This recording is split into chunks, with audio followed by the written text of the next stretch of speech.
नमः शिवाय। मैं हूं नीतू गुप्ता और आप सभी का हमारे चैनल नटखट खाना में बहुत बहुत स्वागत है। आप सभी का दिन शुभ और मंगलमय हो और भगवान भोलेनाथ जी आपकी सभी मनोकामनाओं को पूर्ण करे। आज आप सुनिएगा फागुन मास महात्म्यम का अध्याय 27।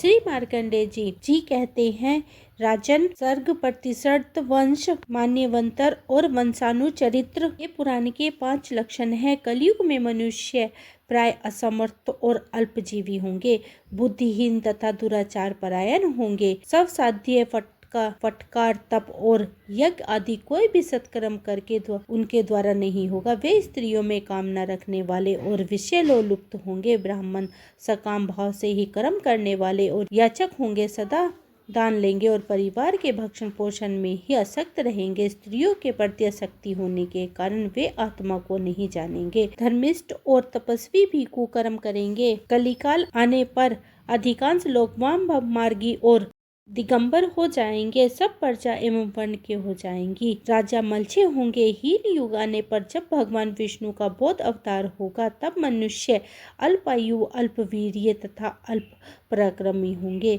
नाना प्रकार के देशव्यापी उपद्रव होते रहेंगे। चंडाल के वंश में उत्पन्न ब्राह्मण वेदों को पढ़ेंगे, दूसरों को वेद का उपदेश करेंगे और अपने वेद बेचेंगे। धन पाने के लोभ से राजा के दरबार में जाएंगे, अग्निहोत्र और कन्याओं का विक्रय करेंगे। कलयुग में वेद पाठी ब्रह्मचारी व्रत से रहित होंगे। 10-12 वर्ष की बालिका भी गर्भ धारण करने लगेगी। स्त्री अपने पति का और पुत्र अपने माता पिता का आदर नहीं करेंगे।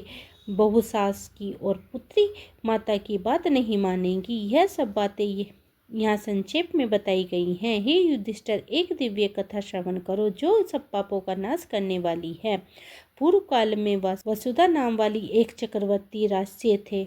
उनकी राजधानी अयोध्या थी। उनके राज्य में कोई दीन दुखी अथवा दरिद्र नहीं होता था। प्रत्येक गाय स्वयं ही इच्छा के अनुसार दूध देने वाली और पृथ्वी हरी भरी खेतों से सुशोभित थी। एक समय राजसी वसुधा वेद की परंपरागत ब्राह्मण रीति रिवाज के साथ यज्ञ की सब सामग्रियों का संग्रह करके अमरेश्वर तीर्थ में गए। वहाँ उनका यज्ञ आरंभ हुआ और निर्विघ्न समाप्त भी हो गया। अवर्त के जल से वहाँ की स्वर्ण निर्मित पूरी पृथ्वी भीग गई। उस यज्ञ में ब्रह्मा, विष्णु और शिव का एक साथ ही पूजन किया गया और वहाँ होम से दूध और घी की अलग अलग धाराएं बह निकली। मूत्र की भी एक धारा बहने लगी और वेदों के परंपरागत ब्राह्मण ऋषि मुनियों ने देवताओं को जो स्नान कराया था, उस जल की भी एक धारा बह चली। इन सब धाराओं के आपस में मिल जाने पर ब्रह्मर्षि हो और देवताओं ने देखा कि एक नदी बह रही है। वह नदी कपिला नाम से प्रसिद्ध हुई। कपिला और नर्मदा का जहाँ संगम हुआ है, वहाँ रुद्रावर्त तीर्थ बताया गया है। के बाद दक्षिणावर्त सब ब्राह्मणों का भली भांति आदर सत्कार किया गया। उन्हें नाना प्रकार के वस्त्र आभूषणों से विभूषित करके हाथी, घोड़े और रथ पर बैठाया गया। देवताओं को भी ऐसे ही सत्कार प्राप्त हुआ। सब देवता संतुष्ट होकर राजश्री वसुधा से बोले, महाभाग्य यज्ञ से हम बहुत प्रसन्न हैं, तुम कोई वर मांगो। तब वसुधा बोले, देवताओं, नर्मदा और कपिला का संगम में स्नान करके जो मनुष्य महादेव जी की पूजन करते हैं, वे दिव्य विमानों द्वारा स्वर्गलोक में जाए और जिसकी यहाँ मृत्यु हो वह पुण्य संसार में जन्म न लेकर मुक्त हो जाए। तब देवताओं ने कहा, राजन, तुम्हारे सभी अभिष्ट मनोरथ यथेष्ट सफल होंगे। ऐसा कहकर सब देवता अपने अपने विमान पर आरूढ़ होकर प्रसन्नता पूर्वक स्वर्गलोक को चले गए। राजश्री वसुधा भी वेद व्रता ब्राह्मणों के साथ परम आनंद से युक्त होकर अयोध्यापुरी में लौट आए। उस तीर्थ के प्रभाव से अंतःपुरी एवं परिवार सहित उन्होंने प्रचुर भोगों का उपभोग किया और अंत में वे भगवान शिव के परम धाम में गए। हे युधिष्ठिर, इस प्रकार नर्मदा और कपिला के संगम का वृत्तांत बताया गया है। इसके श्रवण और कीर्तन से मनुष्यों को संसार बंधन से छुटकारा मिल जाता है। श्री मार्कंडेय जी आगे कहते हैं, राजन, एक भद्र रुद्रेश्वर नामक लिंग है जो उत्तम सिद्धियों को देने वाला है। पूर्व कल्प में भद्र और रुद्र नाम वाले 2 गंधर्व थे। वे दोनों भाई थे। उन्होंने विधि पूर्वक इस शिवलिंग की अर्चना करके विद्याधर लोक प्राप्त किया। आदि कल्प के चक्षुक मान्यवंतर के सतयुग आने पर निमि नाम से प्रसिद्ध एक चक्रवर्ती राजा थे वे ब्राह्मणों के क्रोध से पक्षी योनि में पड़ गए थे। उन्होंने सोमवती अमावस्या में यहाँ स्नान करके इस तीर्थ के माध्यम से पक्षी योनि त्याग कर स्वर्गलोक प्राप्त किया था। एक समय उग्र तपस्वी दुर्वासा मुनि सब तीर्थों में घूम रहे थे। घूमते घूमते वह पितरों के हित की कामना से पितृ तीर्थ गया जी में गए।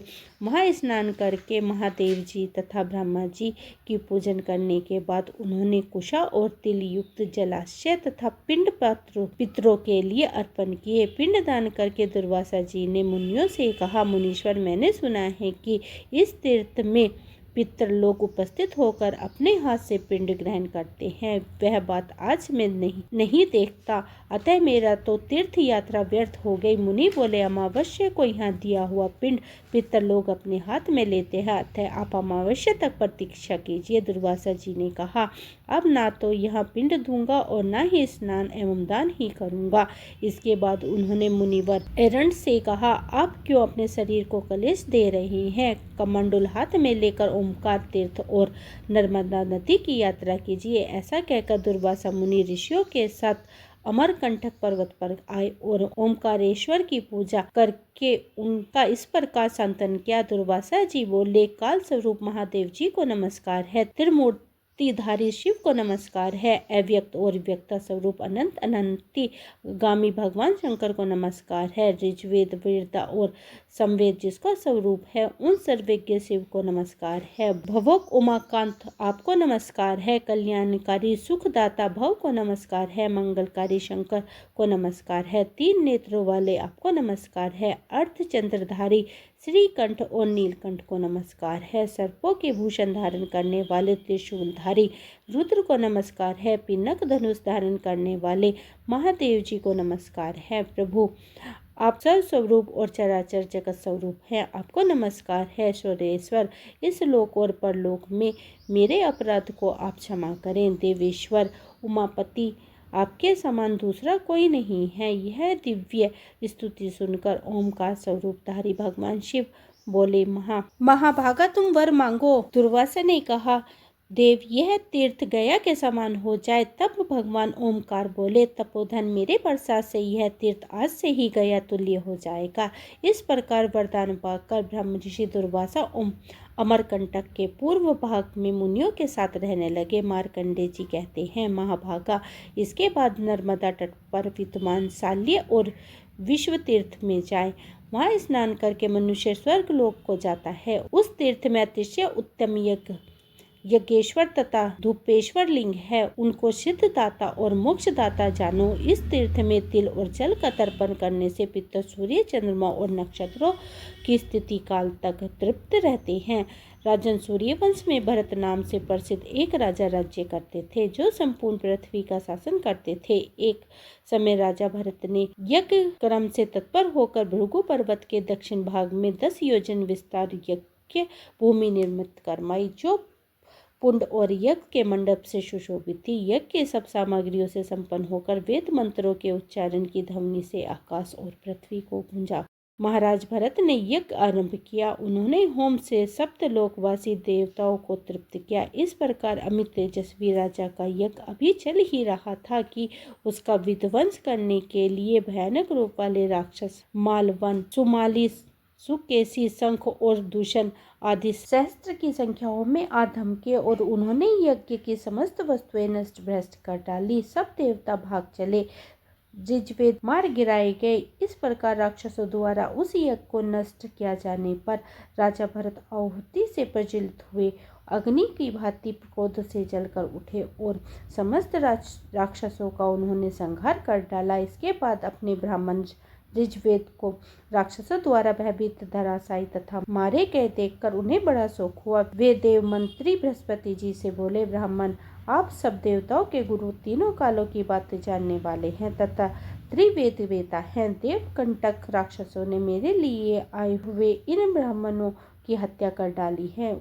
इसका पश्चाताप मुझे क्या करना चाहिए? तब बृहस्पति जी बोले, निरपेक्ष, मैं तो तुम्हें संजीवनी विद्या देता हूँ। उस विद्या के प्रभाव से राजा ने सब ब्राह्मणों को जीवित किया। नूतन जीवन पाकर ब्राह्मणों ने देवगुरु बृहस्पति जी की बड़ी प्रशंसा की। इसके बाद तथा उत्तम दक्षिणा से युक्त वह यज्ञ समाप्त हुआ। यज्ञ में जो यूप गड़े थे उन्हीं के मूल से वहाँ शाल्य और विष नाम वाली दो नदियाँ प्रकट हुई। वे दोनों लोग पावनी नर्मदा से मिल गई। इसके बाद देवता लोग अपने अपने विमान पर आरूढ़ होकर स्वर्गलोक में चले गए। राजा भरत ने भी ब्राह्मणों के साथ अपनी पुरी में प्रवेश किया। श्री मार्कंडेय जी कहते हैं, महाभाग जहाँ कपिला और नर्मदा का संगम हुआ है, वहाँ 4 हाथ के भीतर सप्त पाताल वासिनी पिपला नदी आकर मिलती है। वहीं 2 अर्वर्ता बताए गए हैं, कपिलावर्त और पिपलावर्त। उस तृप्तिदायक तीर्थ को पितर भी तृप्त होने के लिए कामना करते हैं। अतः पुत्र को चाहिए कि उस तीर्थ में जाकर पितरों के लिए यत्न पूर्वक जलास और पिंड दान दे। जो कोई इस तीर्थ में अमरनाथ का दर्शन करता है उसे अश्वमेध यज्ञ का फल प्राप्त होता है। चंद्र ग्रहण और सूर्य ग्रहण आदि पर्व के अवसर पर उसका विशेष फल होता है। एक दूसरा ईशान तीर्थ है जिसके विषय में पहले सामान्य रूप से चर्चा की गई है। वह कपिला के पूर्व भाग में थोड़ी ही दूर पर स्थित है। उस ईशान लिंग की अर्चना से मनुष्य गणाध्यक्ष होता है। भगवती पार्वती जी ने स्त्रियों के लिए प्रसन्नता पूर्वक यह वरदान दिया है कि कपिला में चतुर्थी और अष्टमी को स्नान करने से नारी सौभाग्यवती होती है और उसका पुत्र चिरंजीवी होता है। शिव जी ने भी इस वरदान का अनुमोदन किया है। कपिला नदी जहाँ से निकली है और जहाँ नर्मदा में जाकर मिलती है, वहाँ तक 8000 तीर्थ हैं जो इच्छा के अनुसार फल देने वाले हैं। उन तीर्थों में कपिला गो का दान करें और यथाशक्ति ब्राह्मणों को भोजन कराएं। वहाँ सदा उपवास करके देवता और पितरों को तर्पण करें। वहीं हेम जलाशय नामक सिद्धिदायक लिंग है। हेम जल्य सवर देव की अर्चना करने से मनुष्य यमलोक को नहीं देखता है। अब युधिष्ठिर ने पूछा, विप्रे, कौन मनुष्य यमराज के लोक में जाते हैं और यम के नरक कैसे, ये सब मुझे बताइए। श्री मार्कंडेय जी कहते हैं, सब दानों में अन्नदान को उत्तम माना गया है। वह सबको प्रसन्न करने वाला पुण्यजनक है तथा बल और पुष्टि को देने वाला है।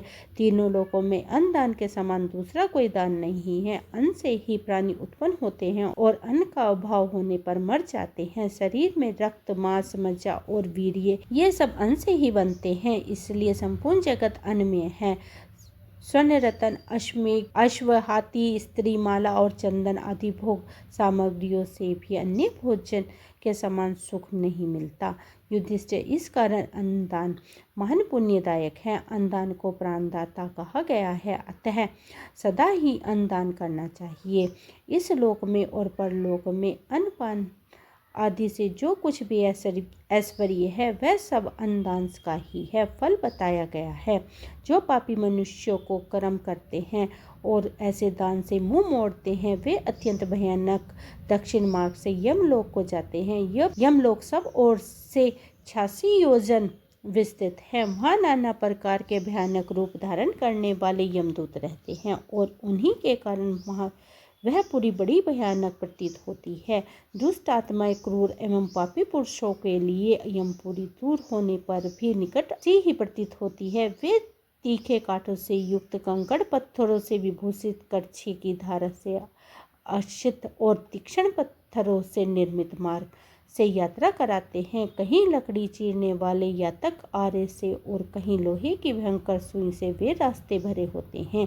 कहीं फैली हुई लताओं के कारण दुर्गम एवं वृक्ष श्रेणियों से व्यक्त पर्वत उन रास्तों को रोके रहते हैं। यमपुरी के रास्ते में कहीं भयंकर गड्ढे हैं तथा तपे हुए ढेले और ईंट रहती हैं। कहीं तपाई हुई बालू बिछी होती है, कहीं तीखी नोक वाली कीलें गड़ी होती हैं और कहीं टूटी हुई गलियों से रास्ता ढका रहता है। ऐसे भयंकर अंधकार से ढके हुए कष्टदायक रास्ते से पापियों को नियमलोक में जाना पड़ता है। उन रास्तों में तपे हुए अंगारे बिछे होते हैं और दहकते हुए दानव नल का सामना करना पड़ता है। कहीं तपाई हुई शिला रखी रहती है और कहीं इतनी कीचड़ होती है कि चलने वाले जीव का शरीर कमर तक उसमें डूब जाता है। कहीं दूषित जल और कहीं कंकड़ की सुलगती हुई आग से वह रास्ते व्यापक होते हैं। कहीं गीद, वक, व्याध, दुष्ट कीट, बिच्छू, अजगर, भयानक मच्छर और जहरीले सांप, मत वाले हाथी, सिंह और भैंसे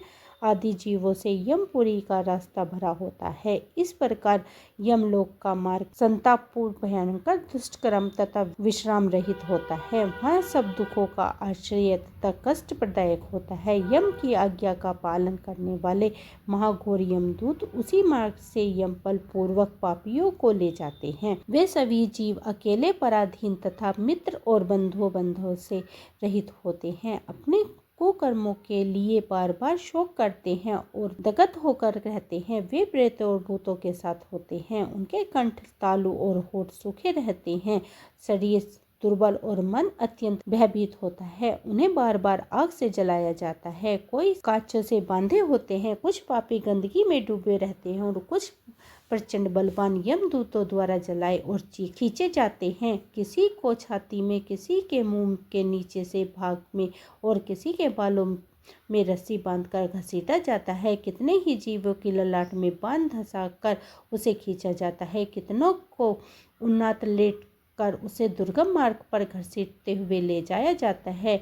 कोई पसली में बंधे होते हैं, कोई भुजाओं में, कोई पेट या कमर से बंधे होते हैं। किन्हीं के गले में फंदे डालकर घसीटा जाता है और वे अत्यंत दुखी होते हैं। किन्हीं को जीभ में कील धंसा जाती है। किन्हीं के अर्धचंद्राकार हाथ में से गले को पकड़कर इधर उधर धक्का दिया जाता है। मुग्दर और लोहे के डंडों से उन पर बार बार मार पड़ती है। उन्हें भयंकर कीड़ों से भी पीटा जाता है और भिंदर किया जाता है। उनके मुंह से रक्त निकलता रहता है। वे कभी पानी में गिरा दिए जाते हैं और कभी धूप से संतप्त होकर छाया के लिए प्रार्थना करते हैं। जिसने कभी भी दान नहीं किया है, उन मनुष्यों को इसी प्रकार दुर्दशा भोगते हुए यमलोक में जाना पड़ता है। जिसने अपने पापों का प्रायश्चित कर लिया है, वे यमलोक में सुख पूर्वक जाते हैं। इस तरह उन्हें निष्कृष्ट रास्ते से यमराज के नगर में गए हुए पापी जीव आज्ञा मिलने पर दूतों द्वारा यमराज के सम्मुख पहुंचाए जाते हैं। वहाँ चित्रगुप्त उन पापियों के धर्म उपदेश करते हुए उनके पापों का स्मरण कराते हैं और इस प्रकार कहते हैं, अरे ओ पापचारियों, ओ पराये धन को हड़पने वाले लुटेरे, तुम लोगों ने अपने रूप और बल के घमंड में आकर पराई स्त्रियों का सतीत्व नष्ट किया है। तुम्हें ज्ञात होना चाहिए, जो जिस कर्म को करता है उसी को उस कर्म का फल भोगना पड़ता है। फिर तुमने अपने ही सत्यानाश करने के लिए पाप क्यों किया है और अब अपनी उन्हीं के कारण अब जब कलेश भोगना पड़ता है तब दुखी क्यों होते हो। सबको अपने अपने कर्म ही भोगने पड़ते हैं, इसमें किसी का कोई दोष नहीं है। इसके बाद चित्रगुप्त जी यमराज जी से कहते हैं, स्वामी, यह भूलोक में राजा लोग आए हैं। इन्हें अपनी बुद्धि और बल से बड़ा घमंड था। यह सब राजा अपने भयंकर दुष्कर्म से प्रेरित होकर यहाँ आए हैं। तब यमराज ऐसे कहकर वे उन राजाओं को संबोधित करके कहते हैं, दुराचारी नर पालो, तुम सब लोग प्रजा का सर्वनाश करने वाले रहो। तुमने थोड़े समय के लिए राज्य पाकर ऐसे पाप कर्म क्यों किए। राज्य के लोभ से मोहवश अन्यायपूर्ण वृत्तियों को अपनाकर तुमने जिन पापों का संग्रह किया है उसके यथार्थ फल का उपभोग करो। अरे, जिसके लिए तुमने अशुभ कर्म किए हैं वह राज्य और वे स्त्री अब कहाँ हैं। वह सब कुछ छोड़कर तुम अकेले यहाँ आए हो। जिसके लिए तुमने प्रजा को सताया और नष्ट किया है, वे तुम्हारे भाई बंधु अब तुम्हारी यह यात्रा नहीं देख पा रहे हैं। इस समय यमदूत जब तुम्हें ऊंचे से नीचे गिराते हैं तब उन कर्मों का कैसे मजा मिल रहा है। हे युधिष्ठिर, इस प्रकार चित्रगुप्त के अनेक तरह के कठोर वचनों द्वारा उपलब्ध होने पर भी वह राजा लोग अपने अपने कर्मों को सोचते हैं और मौन रहते हैं। उसके बाद धर्मराज यमराज उन्हें पाप की शुद्धि के लिए दूतों को आज्ञा देते हैं। चंड महाचंड, तुम इन राजाओं को पकड़कर नरकों की आग में तपाओ और इन्हें पापों की शुद्धि करो। तब वे दूत शीघ्र उठकर उन राजाओं के पांव पकड़ लेते हैं और वेग पूर्वक घुमाते हुए उन्हें खूब तपी हुई भूमि पर फेंक देते हैं और लोहे के वृक्षों पर पटक देते हैं। उन प्रहारों से जर्जर होकर वे राजा चेत और निश्चेत हो जाते हैं और फिर जब वे होश में आते हैं तो वायु का स्पर्श होने पर वे धीरे धीरे होश में आते हैं। तब उन्हें पाप से शुद्धि करने के लिए यमदूत नरक नरक के समुद्र में डाल देते हैं। नरक के 28 श्रेणियां हैं जो 7वें पाताल के अंत में घोर अंधकार के भीतर स्थित हैं। इसके आगे का वृत्तांत आप अगले अध्याय में सुनेंगे। ये थी आज की वीडियो। उम्मीद करती हूँ आज की वीडियो आपको पसंद आई होगी। वीडियो पसंद आई हो तो वीडियो को लाइक करें, परिवार और मित्रों में शेयर करें। अगर आपने मेरा ये चैनल अभी सब्सक्राइब नहीं किया है तो सब्सक्राइब कर लीजिए, क्योंकि यहीं पर मैं चैत मास के अध्याय भी लेकर आऊँगी। तब तक के लिए हरे कृष्णा, राधे।